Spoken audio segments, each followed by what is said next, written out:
This is a podcast of the Institute of Actuaries of Australia. The views and opinions expressed in Institute podcasts are those of the speakers or authors and do not necessarily reflect the views of their employers or the Institute, its members, directors, officers, employees or agents. Good morning, audience. We're here today with Dr. Kevin Cheng and Dr. Raymond Yeow, who's myself, to discuss the Future of Health Seminar 2018, whose theme is In Sickness and in Health. So just to introduce myself first, my name is Dr. Raymond Yeow. I happen to be both a GP, a general practitioner working at Westmead, and as well as an actuary. Since I've become an actuary, I've moved a bit away from my actuarial background, which was financial services, and more into obviously looking after patients, as well as healthcare policy, delivery of effective healthcare, and health system models. I was hoping that Dr. Kevin Cheng would be able to introduce himself and tell us a bit more about himself. Sure, thank you, Raymond. Thanks for having me. My name is Kevin Cheng and I am a GP by trade.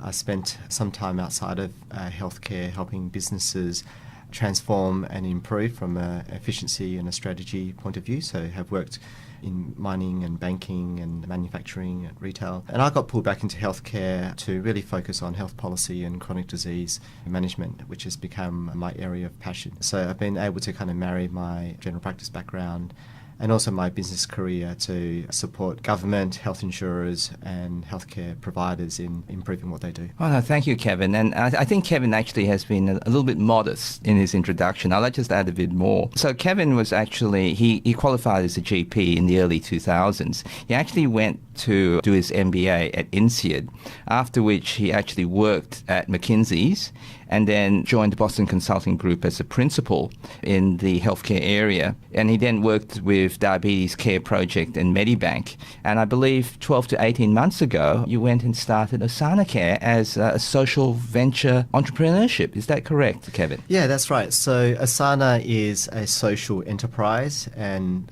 we're excited to be building a new type of healthcare model for Australia. And what it is a focus on prevention. So a medical centre with GPs and nurses and allied health such as physios and dietitians, clinicians that you would know today, but working in a different way. So really focusing on all the risk factors that patients might have to get better health and wellbeing outcomes. So a big focus on prevention and using technology and providing a different type of service and experience for patients. No, thank you.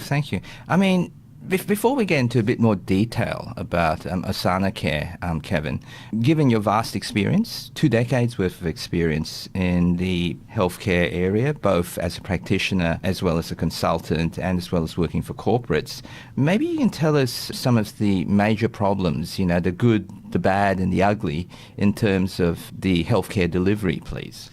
Yeah, sure. So I think Australian healthcare is not sustainable in its current configuration. If we talk to Treasury, they forecast that all of the state revenues will be sunk into hospitals in particular, but healthcare more generally by 2046, so complete cannibalisation of state revenues. Compared to other industries I've worked in, healthcare is by far the most inefficient. So in terms of efficient frontiers, we still have a lot of way to go to improve how we work and our deployment of technology. When I look at patients and their experience through the system, unfortunately, those with more health conditions, particularly our ageing population, tend to have variable outcomes. And at best, we provide good care measured by clinical guidelines and evidence-based medicine. We provide good care about half the time only, which means half of the population or half the number of episodes of care are not following guidelines, are not providing enough prevention to keep people well. And a reflection on why this is the case is often our funding mechanisms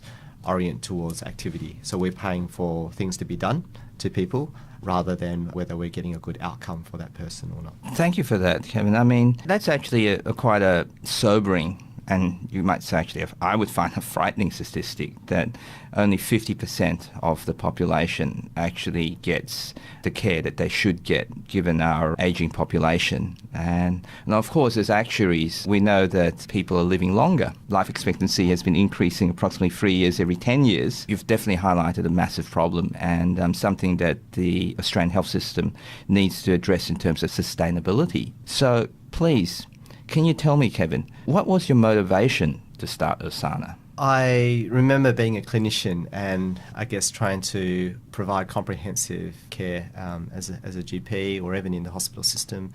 But particularly in general practice or in primary care, the first point of interaction for most patients these days. Medicare, which is the main funding mechanism for GPs, as you know, funds us to provide care in 10 or 15, at most 20-minute allocations. And increasingly with the complexity of chronic health conditions as the population ages, it's really hard to fit in all the care in that 10 or 15 minutes. And certainly when you survey patients, they don't feel heard, they feel rushed, and they tend to have recurrent trips back to the GP or get bounced around the health system as a result. So that is on the patient side. On the clinician side, talking to a lot of our colleagues, I think it's fair to say GPs are feeling reasonably disenfranchised these days. When I finished med school 20 years ago, you're dating me now, Raymond. Apologise, Kevin. Through all the experience. No, that's fine. I am feeling older. And, the Medicare rebate was sort of perhaps $10 less than it is now for a standard consultation. So it really hasn't kept up with CPI or the cost of running a practice. And so I characterise it as a little bit of a race to the bottom, that kind of commoditisation of a general practice consult. And so as a result, there's more pressure on GPs to make ends meet, and they're feeling reasonably shortchanged. They've had the rebate freeze recently, and even with current policies such as healthcare homes, we're not getting a lot of new investment to seed innovation or to provide more prevention. If you look at certain areas such as the aged care sector, just over the weekend we've seen the announcement of a Royal Commission into aged care because of so many operational gaps but also clinical gaps and risks that pertain to those that are in kind of nursing home or retirement homes. And when we have shopped around ideas, there's a couple of challenges. One is politics tends to be reasonably short-term focused, and so not many people are sticking their neck out to invest for the long term, and you need long-term timelines to actually make some of the innovations and the changes happen in healthcare. And the second is current providers are very much in a mode of providing that activity. So hospitals are mostly activity funded, GPs are mostly activity funded. So in a way, any changes away from activity and maybe towards outcomes or blended payment models, there's a disincentive because the current funding mechanisms, the current revenue streams are based on maintaining that activity. Would it be true to say, hearing what you've just said, Kevin, is that part of the motivation to start Osana was to move towards outcomes for the patients? In other words, rather than just fixing something like a Band-Aid solution, we want to see them to have good health. Is that what you're seeing as part of the Asana model, the outcomes focus? Exactly. So a focus on prevention, an orientation towards outcomes, and I guess putting our money where our mouth is to get paid for those outcomes. If we don't deliver better health improvements for the population that we're serving, then the proposition for Osana is not to get paid, certainly not to get paid as much. So I guess there was a motivation behind the idea of Asana is to corral the health system towards a blended payment model, towards paying for the right outcomes for a population. But I think also personally, having talked to patients and managed them and their frustrations with the current system, talking to colleagues, I guess there was a personal motivation as well to apply my business experience to make some decent changes in healthcare as well. Yeah.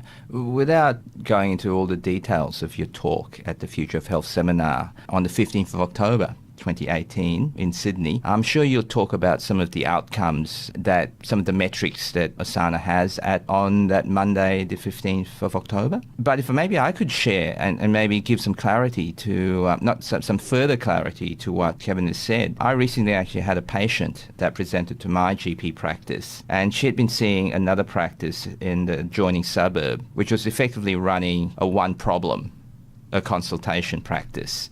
And that is a reflection of the fact that the Medicare rebate is highest for shortest consultations and lowest per minute for longer consultations.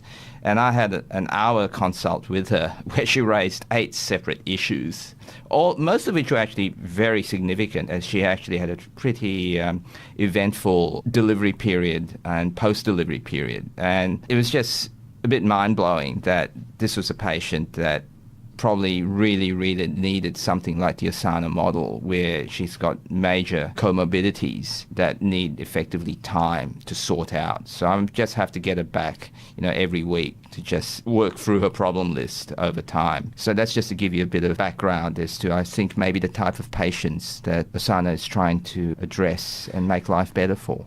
Absolutely. So we characterise ourselves as slow medicine. spending time with less patients, so less of that kind of churn model, but really focusing on all the addressable risk factors for that patient, their concerns, their issues, putting them on the table, coming up with a holistic plan for their care over the next 12, 24 months. And really the essence is to be proactive, and that's where we can embed a lot of that preventative care. And I guess the perverse incentive in our system is the quicker you go, ration the number of problems per consult.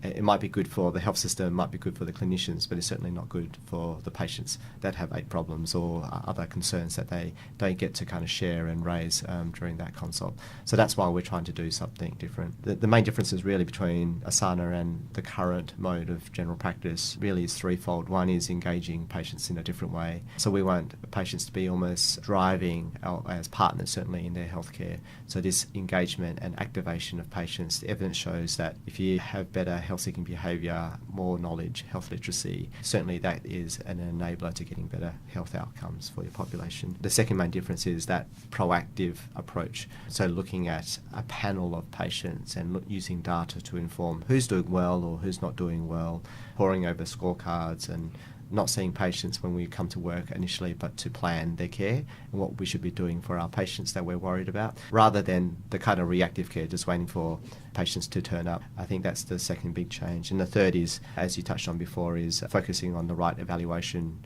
measures, which we'll share at the conference, and indexing funding to improvements in those outcomes. Thank you, Kevin. What I'm interested in is, what do you see the Asana model? I can absolutely get, outcomes focused, getting the patient involved, being partners, the doctor and the patient in the care. What do you see as the impediments from moving from the current healthcare model, the current primary healthcare model, to the Asana model? There's probably 3 that I can think of. The first is engaging with patients as consumers in a very different way, so changing the experience, creating awareness to focus on prevention, so not just seeing your GP when you're sick, for example. We often use the analogy of maintaining a car. Regular servicing results in less breakdowns, and we're trying to convey that the body can be the same in many ways when you think about physical or mental health or social functional health. The second is training our workforce to think and behave in a different way as well. So being proactive about care, looking at and thinking about a population of patients rather than reacting to individuals coming through the door is a different way to practice. And part of Asana is having a multidisciplinary team that are truly tied together, so we are doing case reviews involving specialists and delegating tasks, so the GP doesn't know everything and do everything. That also requires them to go through a change process to work differently. And the third is probably the funding. So Asana is a social enterprise, as we said, and currently funded by private sector, but over time we will want to show government and health insurers and other payers improvements in the quadruple aim, so keeping patients healthy, happy. Our staff like working in this model, and we can reduce unnecessary trips to the most expensive part of our health system, hospitals and bed days in hospitals. So if we can demonstrate that, then potentially there could be a